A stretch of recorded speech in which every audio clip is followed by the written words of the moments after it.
It's long been a struggle, protecting the Amazon and at the same time allowing Brazil's growing population to make a living in this region.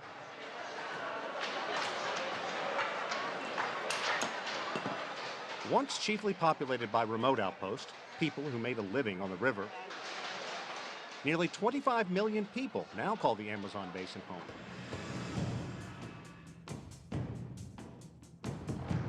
Brazil is changing. These changes are threatening the environment and its people. The rainforest is shrinking.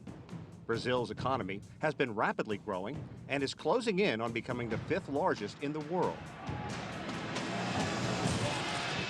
But this summer of discontent in Brazil saw hundreds of thousands of people pour into the streets in spontaneous protest, demanding Brazil's leaders improve the quality of life here and pay for better basic services such as education and health care.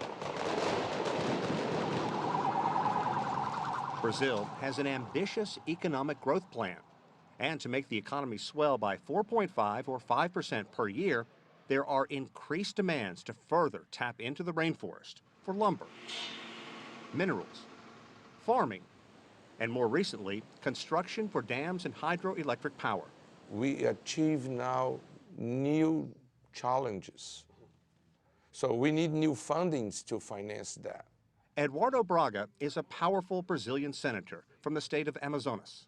And those funding must come as fast as possible, because if they don't, they are going to pressure again strongly the deforestation in the Amazon. In simple, blunt terms, this rich, diverse region, home to half the world's remaining rainforest, could thrive. But it also runs the risk of being destroyed. I would say that we are in the tipping point.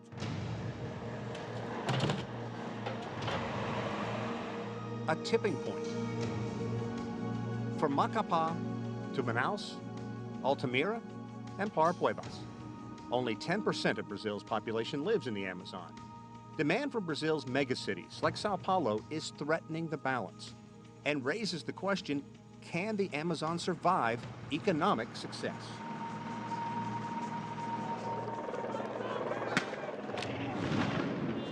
Simmering frustration among Brazilians boiled over in the past several months.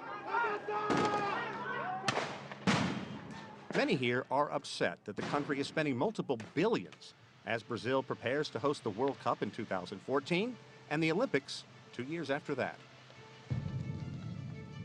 But the largest drain on government money has nothing to do with sports or stadiums. This is it.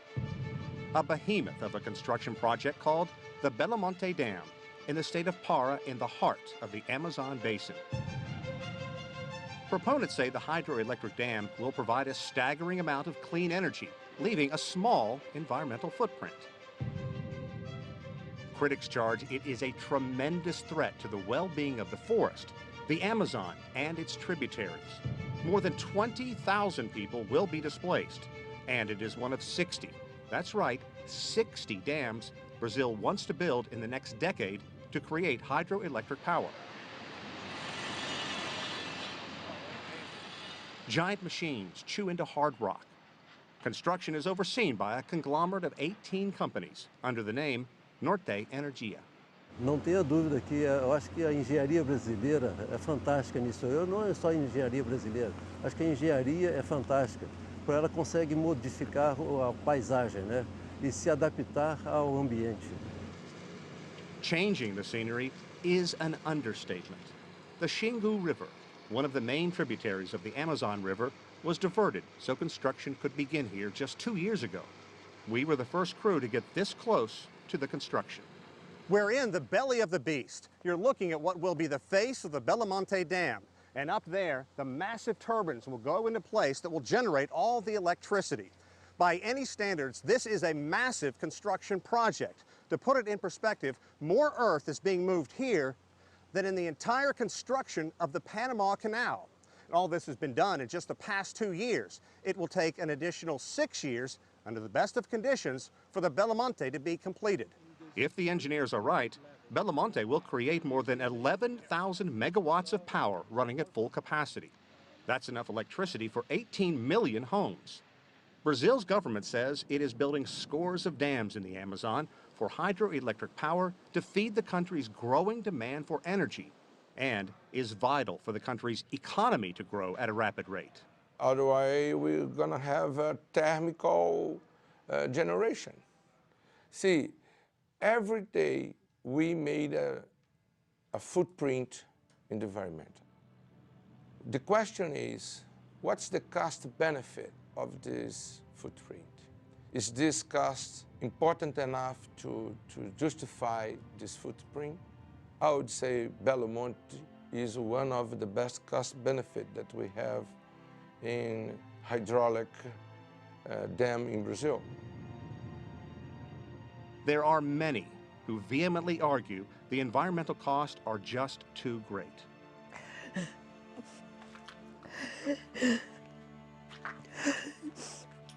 Maria Oliveira feels only pain. Por ter o direito que eles querem ter, fazer uma coisa dessa comigo, que sou mulher e idosa. Oliveira says in a heartbeat, her house was destroyed by Norte Energia, and she was forced to move from the 200 hectares of land she, her children, and grandchildren had lived for the past 23 years.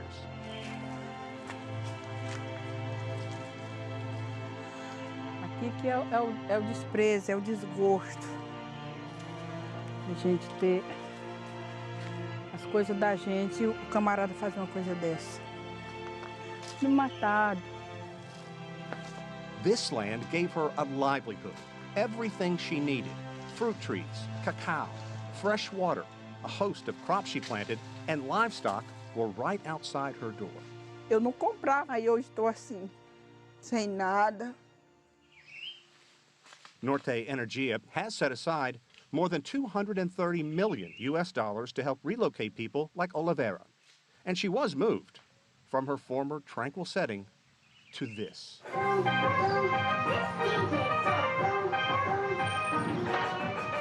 This is the town of Altamira. From high above, it appears scenic, even quiet. However, a look from the ground paints a totally different picture. Crime and violence have flourished as thousands of migrants and Belo Monte construction workers have poured into the city. Eu vivia de um jeito, hoje estou num jeito muito ruim, porque não dá para me viver aqui. Uma zoada, cabaré por todo lado, zoada de carro, morte toda hora. Aí eu fico nervosa, tá aqui.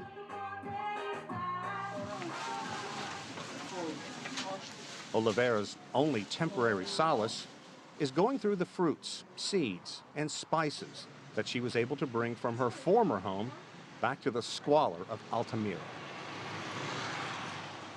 Norte Energia did offer her money for her old property. She says about $150,000, half of what she says the land is worth.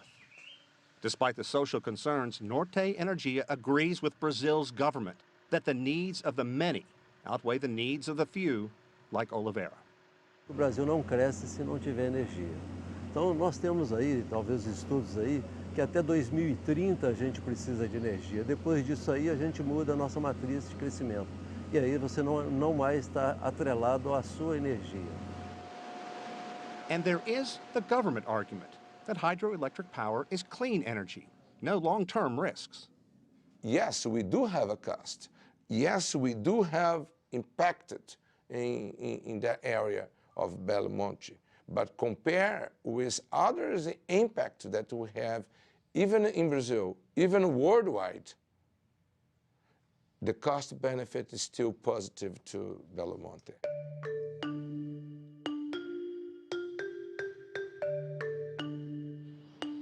Philip Fernside is one of the leading scientists focusing on global warming. He's convinced this massive undertaking is bad for Brazil and even worse for the world climate. Dams emit greenhouse gases from the forest that is there when it's originally flooded. It sounds counterintuitive to what Belo Monte supporters say. Hydroelectric dams are supposed to be free of spewing carbon associated with fossil fuels. But here is what's at stake. Vast amounts of land will be flooded to build the dams, The rising water will submerge thousands and thousands of acres of vegetation. Very quickly loses all of its oxygen. It turns into CO2 as things rot on the bottom of the reservoir. And after that, it doesn't have oxygen. So everything that decomposes turns into methane instead. They are greenhouse gases. It's just like opening a bottle of Coca-Cola. You see all those bubbles coming out? That's CO2 that's dissolved in the water because it's under pressure. Leaves and soft vegetation, and that will rot where there's no oxygen, so it produces methane instead of CO2. And methane has a much greater impact per ton than CO2 does. So you have a big release of both gases in the first few years. Here's the problem as Fernside sees it. Belamonte will flood a large area of vegetation. As the vegetation near the surface rots, CO2, or carbon dioxide, will be released. In the deeper water, the decaying vegetation turns to methane, CH4. Fernside says massive amounts of methane will be released into the atmosphere as water is channeled through Belamonte's turbines. This time in the next decade or two is exactly when we have to control global warming. If we don't do something about this now, the consequences are going to be very great. It includes the risk to the Amazon forest itself.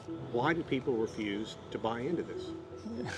I think most people have not even heard about these problems. People have been told so many times that dams are clean energy and green and so forth that they're surprised to learn that they actually emit greenhouse gases. Fernside says there is much developers are concealing about the Belamonte project. It's supposed to cost about $14 billion US. But with all the setbacks and legal challenges the dam is facing, some experts believe it could end up costing Brazil twice as much. And who is funding the project? 80% is being paid for by taxpayers. The same people demonstrating in the streets over allegations of fraud and misuse of public money. É projeto de muito investimento e pouco lucro. Antonia Mello runs Xingu Vivo, or Xingu Alive. For a quarter of a century, she has been battling efforts to build a dam on the river. Mello and many others believe building the dam will lead to genocide for indigenous people who live near the Xingu and depend on the river for food and water. Não tem mais como resgatar. Eles serão dizimados, sim. A sua cultura desaparecerá, como muitos indígenas nesse país. Damming the Xingu calls for an engineering feat to divert the water into two channels. The Belamonte project will reduce the flow of water through a 100-kilometer stretch known as the Big Bend to just 20% of its current level. Environmental impact statements show it could have a devastating effect on fish here, and in turn, greatly impact the indigenous population. When you are talking about forests, when you are talking about Indians, when you are talking about water, animals, always we can romantic too much this matter. Brazil's government and Norte Energia counter blistering concerns by saying only indigenous tribes will suffer no direct impact from the construction. You can talk a lot with the heart and about emotions and everything, but in the end, still we need the energy, the economy, we need new jobs. Indigenous people such as the Kayapo are fighting back against what they see at best as callous statements, and at worst, genocide.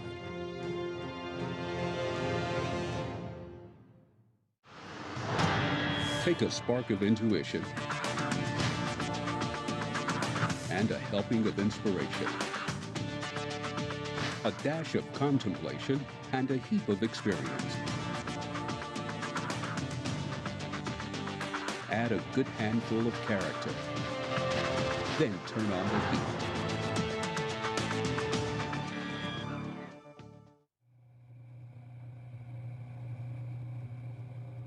Brazil's Belamonte Dam is going up in the heart of a region that's home to the greatest population of indigenous people in the country. Not surprisingly, they are among the leaders trying to shut down the project under an umbrella group called Xingu Vivo. The head of the organization calls Belo Monte government-sanctioned indigenous genocide. Belo Monte é projeto que vem para dizimar esses povos aqui no Médio Xingu, na bacia do Xingu. São os mais violentados. Barragem é uma forma de violência muito forte contra as pessoas. É destruir a vida. Viva a nossa luta! Xingu Vivo and an army of indigenous people disrupted construction a number of times with demonstrations and legal challenges. But in the end, man and machine have always returned to chew away at the earth and continue building. When some people look at this, they see environmental devastation. What do you see? Se a gente olhar no momento, nós estamos realmente fazendo uma devastação. Depois, quando a gente integrar isso aí à natureza, isso aí já não é uma coisa assim que mostra que houve uma devastação. By integrating into nature, Norte Energia and Brazil's government are counting on this dam to provide electricity to as many as 18 million homes and businesses, and to help the country's economic growth.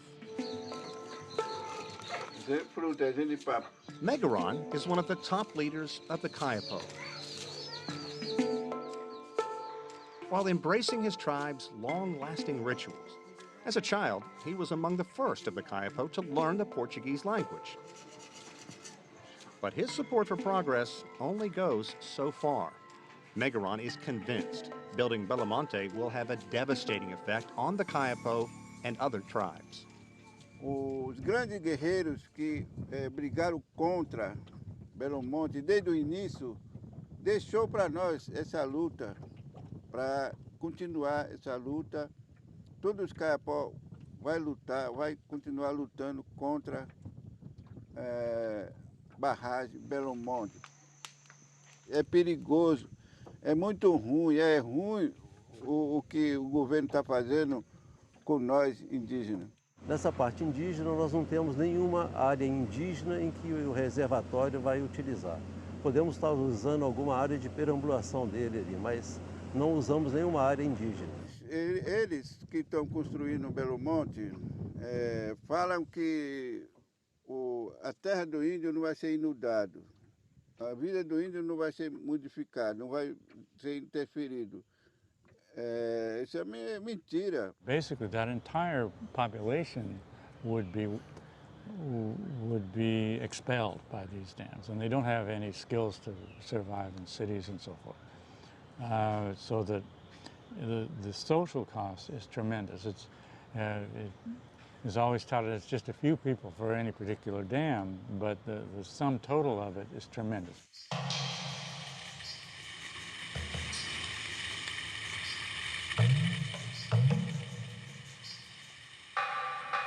Kayapo land is off the beaten path. It was a 10-hour, teeth-jarring ride down this long and unforgiving muddy road to accompany Megaron to a Kayapo village to see how their world could be affected.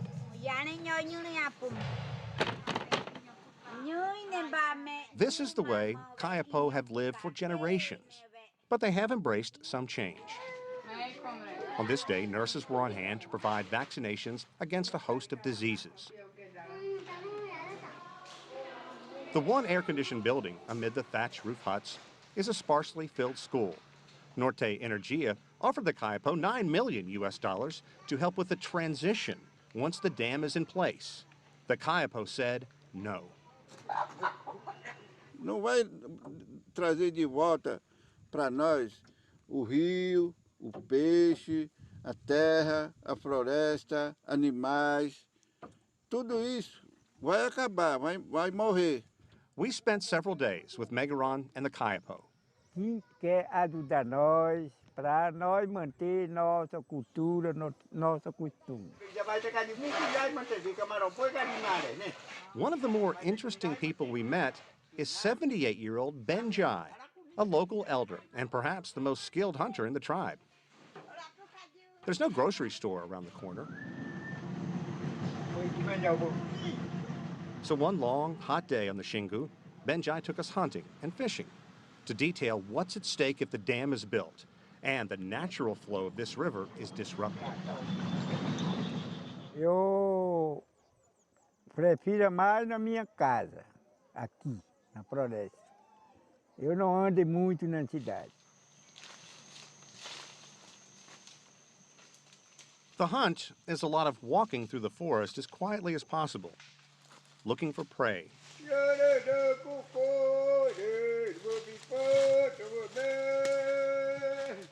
Benjai proudly showed off his forest skills and killed a spider monkey. Not only meat for his family, but the Xingu is rich with piranha, a staple in the Kayapo diet. And piranha are attracted to the blood and the monkey meat. And yes, we're talking about the notorious fish from the Amazon with razor-sharp teeth, as Megaron's bloody heel will attest.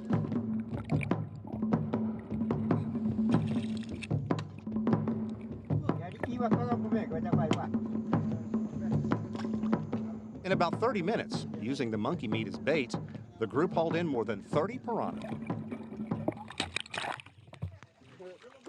Why is this lifestyle at risk?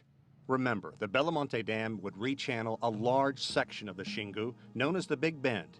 Its flow would be reduced by 80%, so water can be steered through the massive energy-producing turbines. The Kayapo will feel the effects. Não tem mais peixe para pescar, porque eles vendiam peixe. O rio já está secando e vai secar totalmente, e esses povos não vão ter condições de morar mais aí nas suas comunidades. There are two weather seasons here, rainy and dry. Philip Fernside says don't get fooled by a name like rainforest.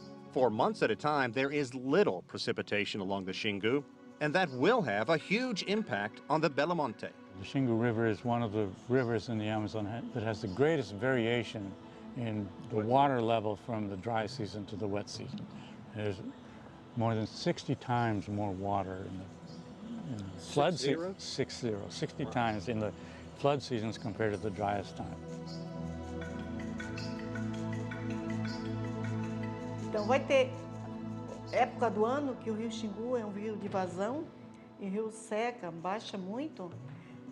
Pode até, tem cientistas, pesquisadores que dizem que ela pode 2 ou 3 meses do ano ficar completamente parada. Remember, Norte Energia boasted fully operational. Belamonte could produce more than 11,000 megawatts of electricity. But scientists say there are times when there won't be enough water to turn even one of Belamonte's 18 turbines. O empreendimento foi idealizado sabendo dessa falta de água em determinados períodos. Então ele foi viabilizado produzindo 4.600 megawatts médios por ano. That's about 40% of capacity. Fernside says if global warming concerns don't move Brazilians, or the risk to thousands of indigenous and other people making a living on the Xingu, the threat that Belamonte could be a complete economic failure should. 80% of it is financed by Brazil's National Bank for Economic and Social Development, so that's basically taxpayers' money. At best, construction will cost $14 billion US, but it could be twice that much in the end. The taxpayers, the government, are taking on all of the risk for these dams. There's nobody insures these dams, so that if it doesn't turn out to be to work, the loss is basically taken over by the government.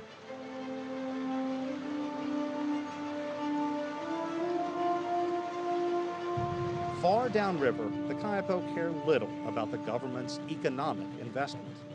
Eu desejaria que meu povo vivesse a vida deles, costume deles, do jeito que está, sem nenhuma interferência.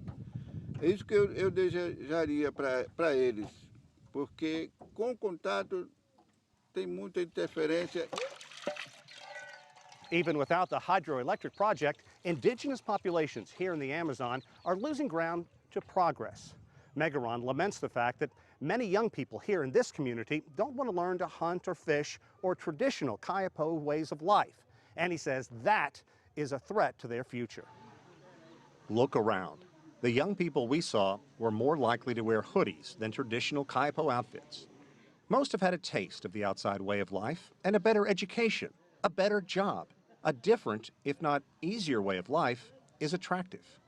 Esse é problema sério que nós estamos enfrentando, porque os mais velhos, os guerreiros, lideranças da minha idade, têm essa preocupação com o rio, com a floresta, com a terra, com o limite da nossa terra. Tem essa preocupação, enquanto os jovens estão indo para outro caminho. Ele não quer aprender nossa cultura, né? Não quer. E como nós, mais velhos, estamos ensinando ele para ele aprender nossa cultura, nosso costume e pintura, tudo. Eles têm que continuar essa luta para defender a floresta, defender esse rio bonito, que do jeito que está assim, ó, muito bonito. Não é do jeito que o homem branco quer fazer tudo, destruir tudo.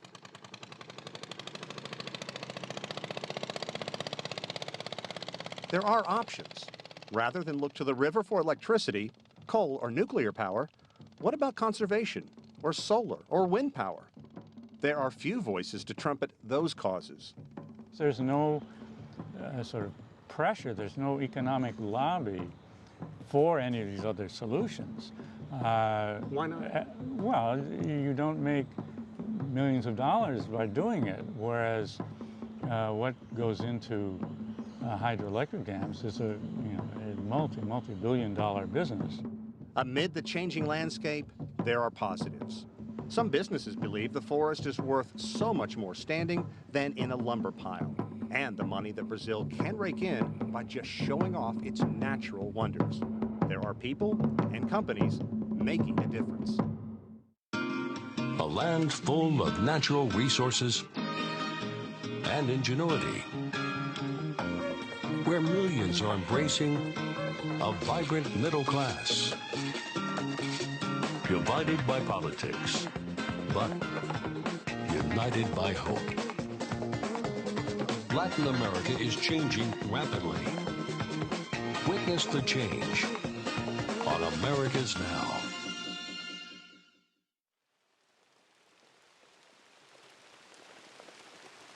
For much of the year in the Amazon, it rains.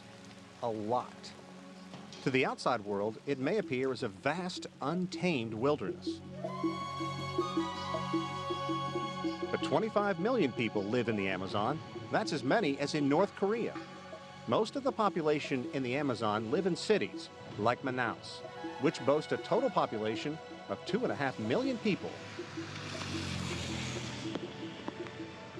In a region where roads and basic services are often lacking, many people here eke out a living. And all too often, it's the forest that suffers.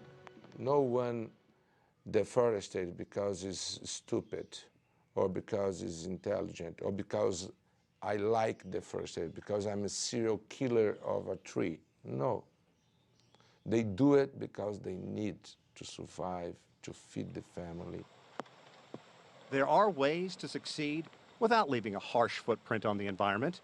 Ecotourism is big business, helping Brazil bring in nearly $7 billion in tourist money. It always rains some here, but near Manaus in the state of Amazonas, the heaviest downfall comes from January to April. So much rain, in fact, that a huge swath of forest floods outward some 35 kilometers.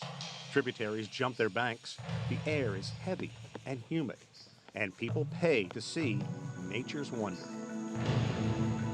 Some people who once made a living poaching animals or illegally harvesting trees are now finding there is money to be made by preserving the forest and its animals.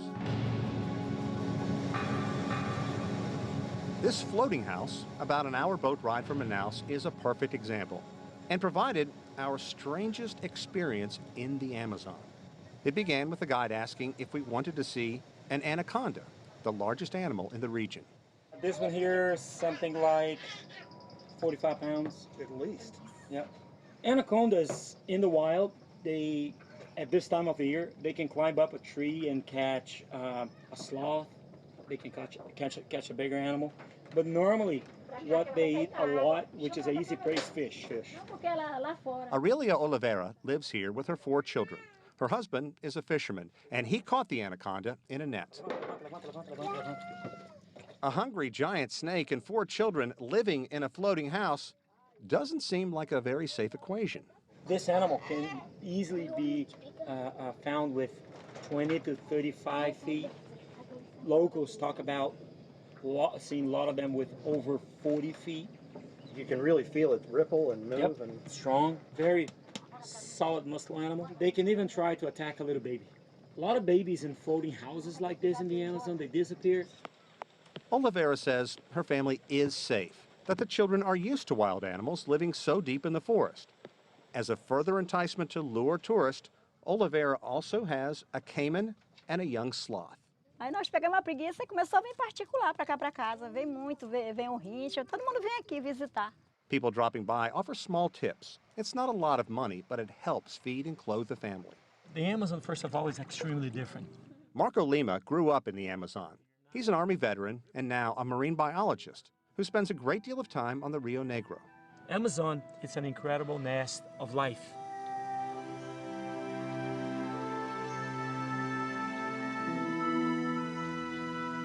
Just outside of Manaus, the dark water of the Rio Negro meets the silty brown water of the Amazon. It is an amazing image. It's interesting because all the books we read said if you get in the water, you can run into all kinds of harmful things. But here we are, and we can dip down like this, and everything's good. Why are we so safe right now? Well, first of all, this river, as I told you, it's a river that you don't find much of water life for us, for the Amazon standard. But right here where we're swimming, there are piranhas. But there are piranhas who don't eat, a flesh, or we're not attracting them to eat us.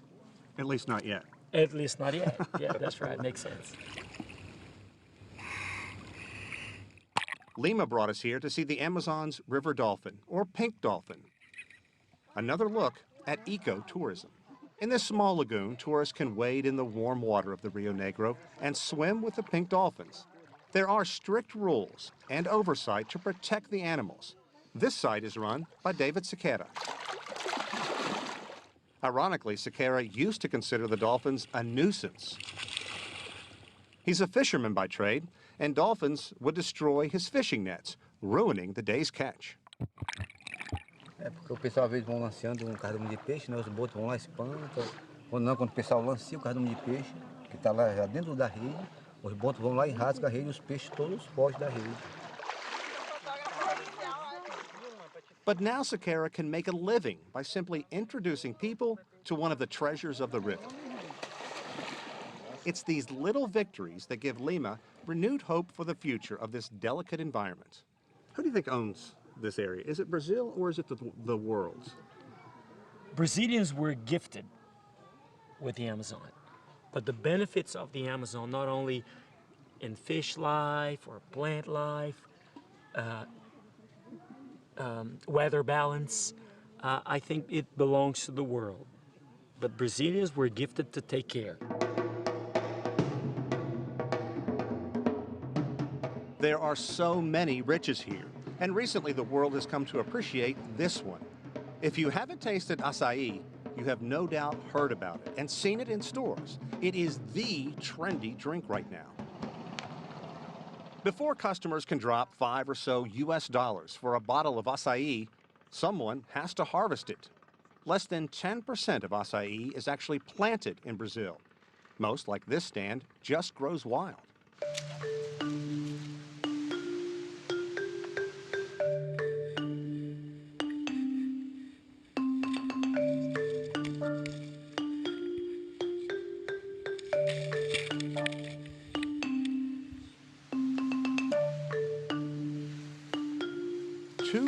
Times a day, 17-year-old Edmilson Silva scurries up acai trees.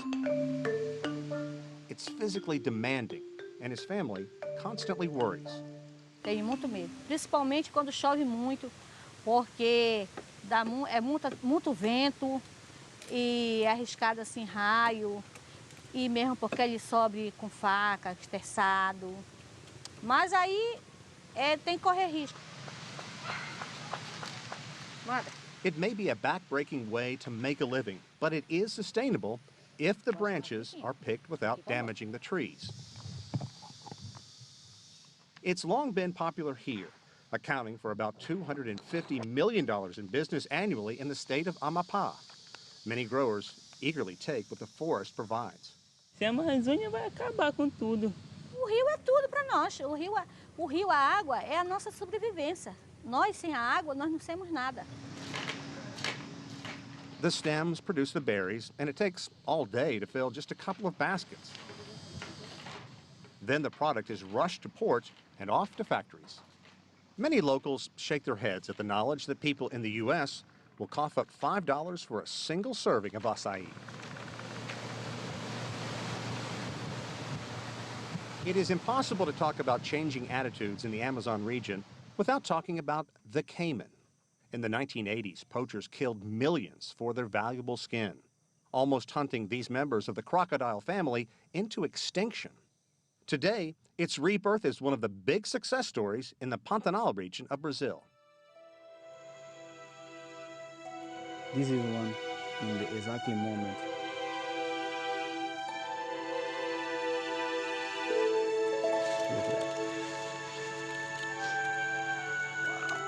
Wow.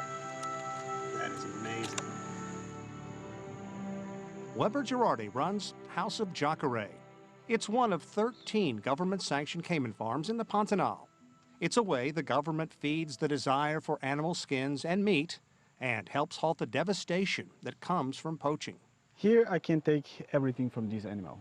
The skin, to make some different products, and the meat to sell from any customers. Local farmers bring in thousands of eggs each year that Girardi raises. The number of eggs in each farm site are cataloged carefully. Many environmentalists think the program is barbaric and should be stopped. But Girardi says, consider this. His business acts as a detriment to poaching. And in the wild, only 5% of caiman grow to be adults. Here, 95% do. There are more than 50,000 caiman here at Casa de Jacare. Clearly, they're used to people, but they don't like to be disturbed. These will live to be about 2.5 years old, and then they'll be harvested. Each month, they generate about 4,000 caiman skins and about 5 tons of meat. Most of that is sold in Brazil, but recently, they've also opened up markets in Bolivia, Mexico, and the United States. Many of the skins he sells here or through his website. All the caiman here are local to the area, except one. This is Brazil's black caiman and can grow twice as large as the ones native to the Pantanal.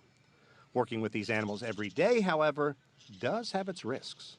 This happened when you take her in the arms to take a picture. And stay, like make the position and... How many stitches? 34.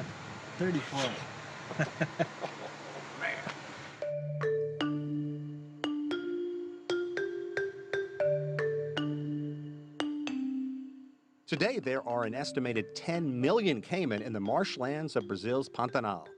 And if the skins are going to be sold legally, they must have this government seal that comes on all products from the House of Jacare.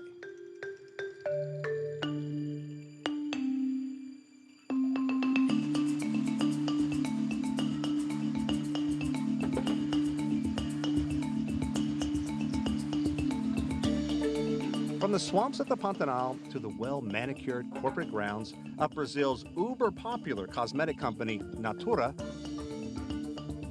where the company's vice president for business in Brazil, Guto Pedreira, says Natura's recipe for success is simple. Sustainability is our model of being business. We think about quality, we think about a good shape, but also we think how can you make it less environmental impact. It's not just lip service. It's routinely considered the gold standard for business in Brazil and widely respected in Latin America. Natura is the most popular cosmetic brand in Brazil. We are in someplace special. This is the only Natura store in all of Brazil. But don't expect a big rush at the front door. This store is limited to employees only, and they can only buy 5 products per month. Natura has 1.2 million people, chiefly in Latin America, who basically sell the products door to door. And it works. The company makes more than $4 billion a year. Its factory squeezing shampoo, skin creams, skin cleansers, and other cosmetics into bottles.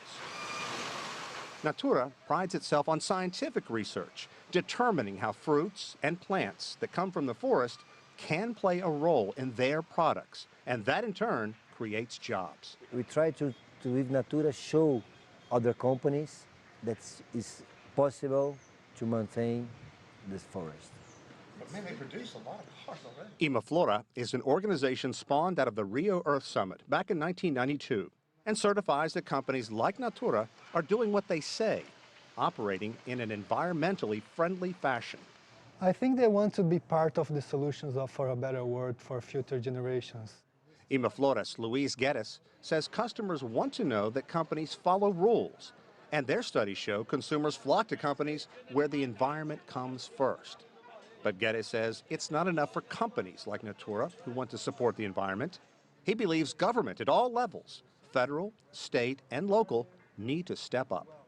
We need a bag of tools that can drive business towards sustainability and making Brazil growing a lot as we need, but also protecting natural resources and creating value for our society and our workers. And this is the big challenge. We are not in this track yet. There are success stories, but critics charge not nearly enough. Deforestation is still a problem that threatens the Amazon as we know it. Do you see heroes and villains in what's going on here? Well, certainly there are some heroes and villains. So the question remains, what about the future? What's at stake? How delicate is this balancing act in protecting the environment as Brazil struggles to become a global economic power? We live in an interconnected world, a truly global economy. Our aim each day is to show you how global trends impact you. Finance, trade, investment, the economics of daily life, from Asia to Africa, from Europe to North and South America. An in-depth look so you can speak the global language of business. Watch Biz Asia America each weekday at these times only on CCTV News.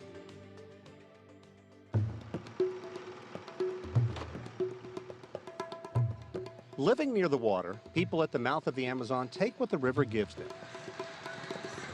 In the city of Macapá, that means waiting for the tide to go down, to embrace the country's national obsession. Prazer de jogar a bola aqui na terra, né, na região aqui na lama aqui, né, tradicional do estado.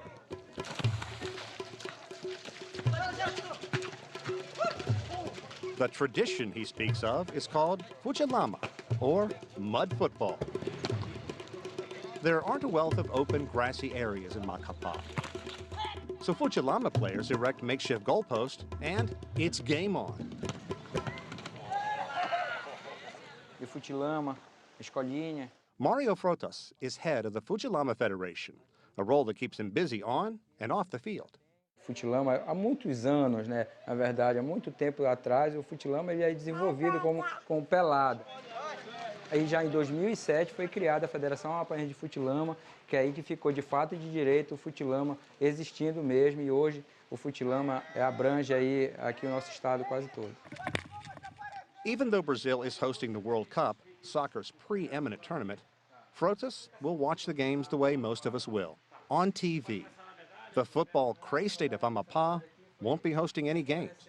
It doesn't have a stadium to handle the crowds. Por que não podemos ter aqui uma arena que realmente pudesse agregar, pudesse ter uma estrutura também aqui no nosso estado, mesmo sendo preservado, com preservação. Hoje o governo, prefeitura, toda a área que política é envolvido nesse processo da preservação aqui no nosso estado. E com certeza, nós gostaríamos muito que houvesse jogos aqui.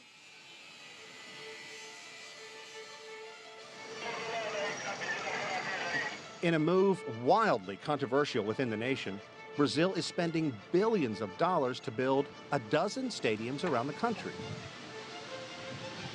Here in Manaus, in the heart of the Amazon basin, Arena Amazonia is going up at a cost of more than $330 million.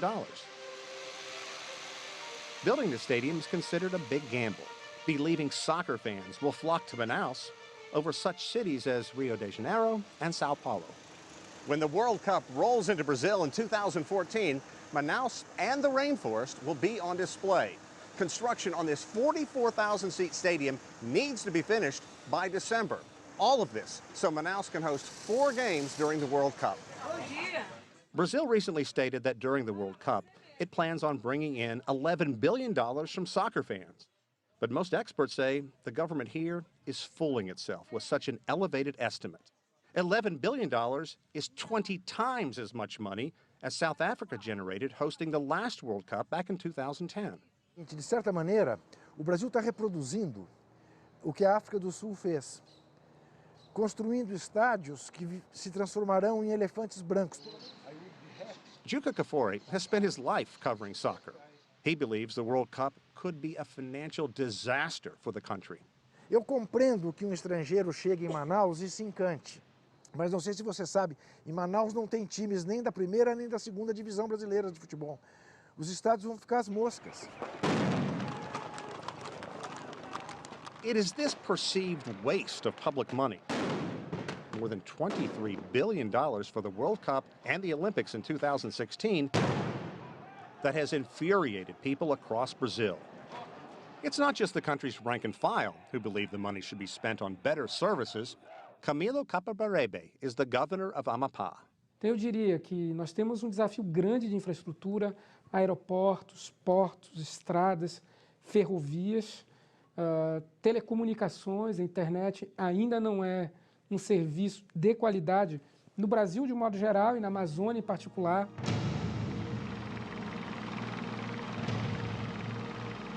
But always in the ongoing race to help Brazil develop in the 21st century and grow economically, the challenge is finding the balance in the Amazon.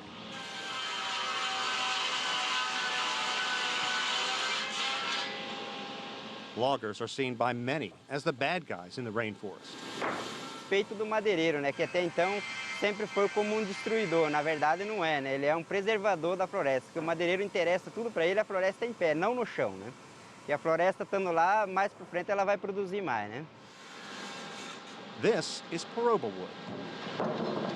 It has been over-harvested all over the country and was on the verge of being totally wiped out. Para outros fins, aí ela é feito esse cabo de vassoura, né? Que é um aproveitamento da madeira, né? A gente aproveita o máximo que puder da madeira, quanto menos desperdício, maior o lucro da nossa produtividade. Still, these thin rods come from trees that are over a century old, and they sell for about 25 cents and end up on the business end of a broom. Logging, both legal and illegal, has always been a way to make money in the Amazon. But there are other threats to the rainforest these days. Brazil is big, Brazil is growing very fast. Paulo Oliveira runs a company designed to promote trade. So we are very strong in soybean, in iron ore, and all the minerals by general. We have land for cattle. We're the biggest producer of everything in terms of the commodities. The Amazon is rich in resources, and that's proving to be a double-edged sword for Brazil, opening the door to widespread deforestation. And nowhere is that more evident than in this boomtown city of Parapuebas. 10 years ago, it was a sleepy town of about 25,000. But once the Vale Mining Company opened its massive iron ore mine just outside the city, people came and came. In 10 years, the population has grown tenfold to 250,000. The expansion is evident, visiting the city's one rail station when most people are sleeping. You're looking at a chaotic scene that plays out several times a week here at the train station in the town of Paraupebas. Even though it's in the wee hours of the morning, it's still very hot and humid. These are some 800 migrant workers who have come from all over Brazil to this town looking for work. They're leaving their local small communities because Paraupebas is growing exponentially. A lot of these people will find work, but at what cost? All these people are putting more and more pressure on the rainforest. Cada dia que passa chega mais gente. E Paraupebas é uma cidade acolhedora, né? E tem espaço para muitos. Teve muitos impactos, sim. Tem diferença. Na realidade, as coisas a gente vai mudando muitas coisas, tirando uma coisa e colocando outra. Realmente o meio ambiente ele sente sim um pouco de impacto com a mudança da nossa convivência.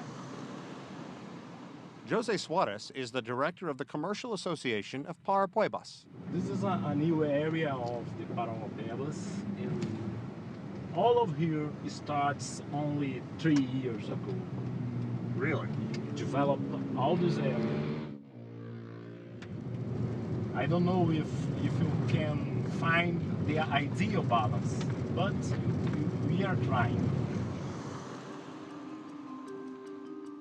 Trees and grassland are giving way to row after row of homes, and more people means more deforestation.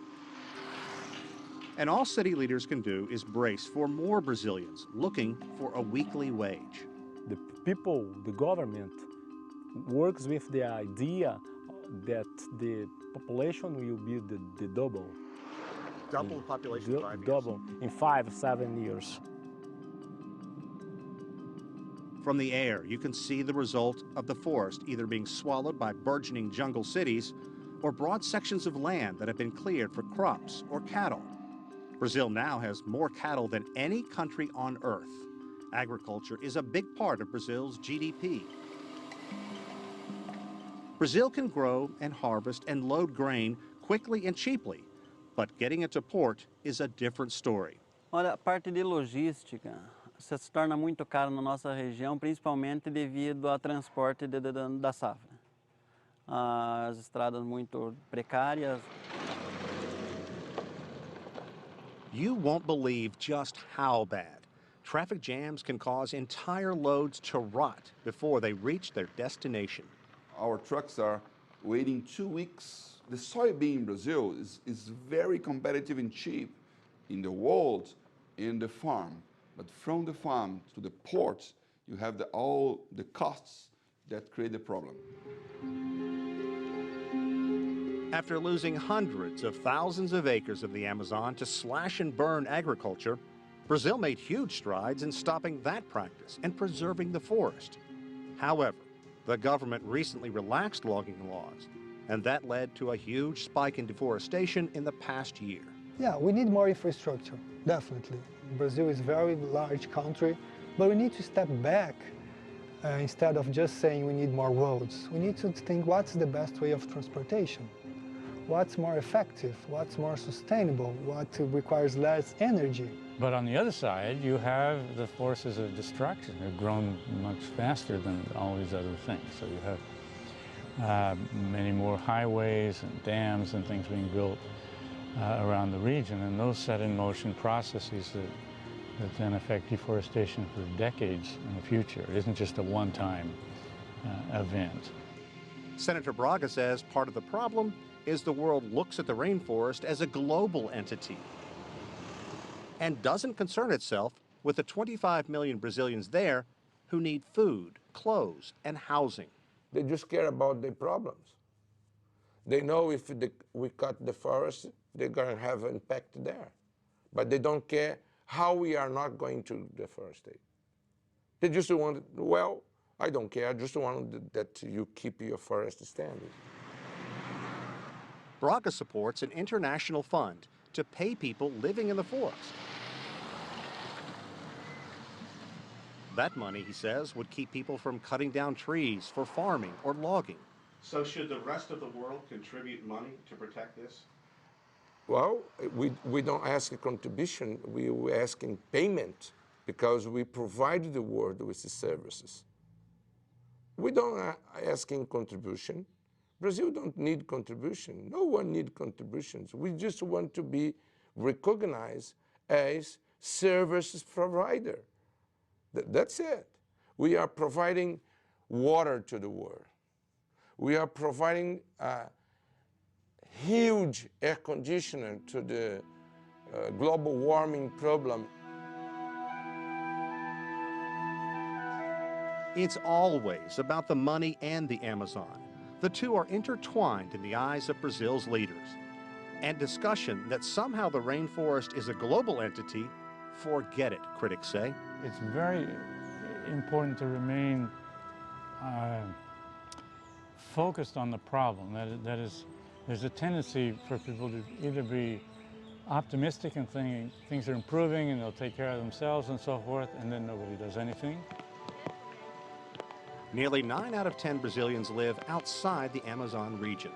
Because of that, many say there is little incentive by Brazil's government to protect that environment or the people that do call it home. So count on Brazil to do whatever it can to spark economic growth. And that means full speed ahead on construction projects like Belo Monte.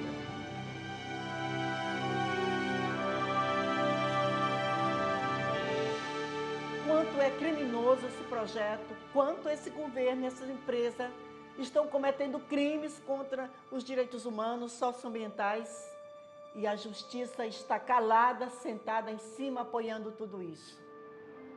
All the while, Brazil's economy continues to sputter, growing at just above 2% right now. For Maria Oliveira and the millions of other Brazilians who call the Amazon home, their lives are being uprooted by the government push to prosper. Eu não tinha problema de pressão alta e nem tinha depressão. Hoje só vou na rua com as netas porque eu desconheço a rua. Ora eu conheço as pessoas, ora eu não conheço.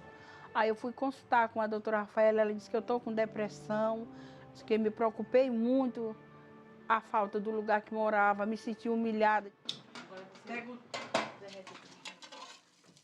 A minha mãe, esses 6 meses, ela está assim, num processo de muito sofrimento. Tem dias que eu penso que ela não vai nem amanhecer viva, de tanta tristeza.